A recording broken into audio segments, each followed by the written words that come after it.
sometimes. So turn to your neighbor and look him in the eye and say, I refuse to die like a fool. My Lord, when I look at these portions of Scripture, I see that God gives us in this text a statement where we are able to make a choice. We are able to decide where we want to go, how we want to live, who we want to hang out with. We make choices because of where we want to go. Many of us make choices to go to university because we want a higher education.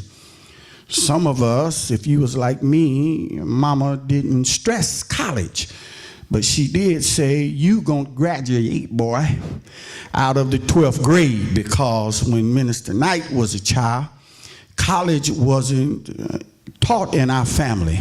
It wasn't anything that our father taught us. My father, I don't even know if he got out of the 3rd grade. His father came into his schoolhouse and pulled him and his brothers out and put them in the field of cotton in Mississippi to pick cotton for the family. So, when your father can direct you, your father can even throw you off course. But here are these 2 boys. They are brought up in a household where the fathers were magnificent and fantastic men of God. Their father, Aaron, was the one who was the first high priest in the land of Israel. He was the first one to be able to go into the holies of holies. He made the sacrifices. And these boys looked up not only to their father, who was successful in raising them up, and they looked at their Uncle Moses. Moses was that one who brought the children out of the land of Egypt. And these boys were born over there in that land. So they had Moses to look at, and they had Aaron to look at. And these father figures that were in their lives brought them up in the beauty of holiness of God, learning about who God was. We know the book of Leviticus speaks to how a people should approach a holy God, how they had to give up things in order for God to move in their life.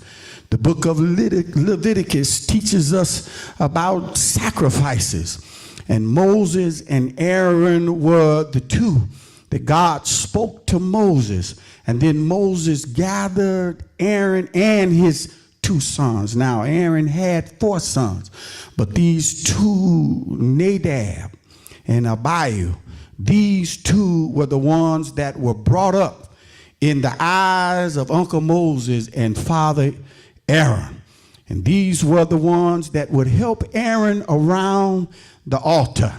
And so they were well versed as little children. They were brought up in the house of Levi. They were brought up to help their father Aaron do his duties as the priest. And they were not brought up, father was not crackhead. Uncle Moses was not a woman chaser. These were men that they could mold themselves after. And they had all that the father and the uncle could give them. And they were brought up, and they were brought up the right way. And they had no excuses to fall off the bandwagon. They had to just stay up there and do what God had commanded them to do. Now, it's good to be around Father when Father is a good example. It's good to be in the presence of a Father who loves you and who can teach you how can we bring this situation to Rockford? Because many of us were raised without fathers in the family. Some of us was raised even without mothers in the family. And then sometimes it was just a tussle because maybe auntie and uncle raised us. And when they raised you, they put in you what they had in them.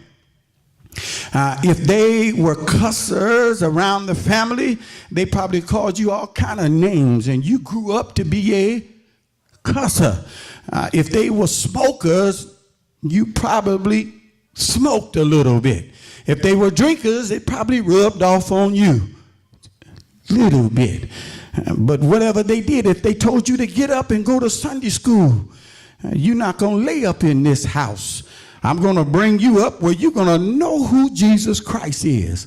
And they would make you get up and put on that new shirt or that clean shirt and that pair of shoes. You didn't get to wear gym shoes to church because they say you can't go to church looking any kind of way.